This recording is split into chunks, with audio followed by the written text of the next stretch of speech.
மருத்துவ படிப்பில் மாநில பாடத்திட்டத்தில் படித்தவர்களுக்கு 85% இடஒதுக்கீடு வழங்கியது அரசின் கொள்கை முடிவு என்பதால் நீதிமன்றம் தலையிடக்கூடாது என சென்னை உயர்நீதிமன்றத்தில் தமிழக அரசு பதில் மனு தாக்கல் செய்துள்ளது.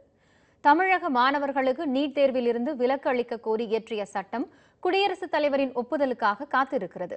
இந்த நிலையில் மே மாதம் நடைபெற்ற நீட் தேர்வில் 38% தமிழக மாணவர்கள் மட்டுமே தேர்ச்சி பெற்றனர். நீட் தேர்வின் போது சிபிஎஸ்இ பாடத்திட்டத்தில் இருந்தே அதிக கேள்விகள் கேட்கப்பட்டதாக கூறப்படுகிறது.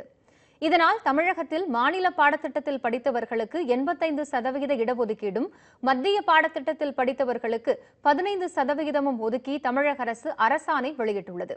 இந்த அரசாணையை எதிர்த்து சிபிஎஸ்இ மாணவர் தார்னேஷ்குமார் சென்னை உயர்நீதிமன்றத்தில் வழக்கு தொடுத்துள்ளார். தமிழக அரசின் இந்த முடிவால் சிபிஎஸ்இ பாடத்திட்டத்தில் படித்த மாணவர்கள் பாதிப்படைந்துள்ளதாகவும், மருத்துவ படிப்பு தொடர்பான இடஒதுக்கீடு செய்ய சிபிஎஸ்இக்கு மட்டுமே அதிகாரம் உள்ளதாகவும் மனுதாரர் சார்பில் கூறப்பட்டுள்ளது. இந்த வழக்கில் பதில் மனு தாக்கல் செய்த தமிழக அரசு, இடஒதுக்கீடு தொடர்பாக அரசாணை பிறப்பித்தது அரசின் கொள்கை முடிவு என்பதால் இந்த விவகாரத்தில் நீதிமன்றம் தலையிடக்கூடாது என்றும், இது தொடர்பாக முடிவெடுக்க தமிழக அரசுக்கு முழு உரிமை உள்ளது என்றும் கூறியுள்ளது. இந்த வழக்கு நாளை விசாரணைக்கு வரும் என்று எதிர்பார்க்கப்படுகிறது.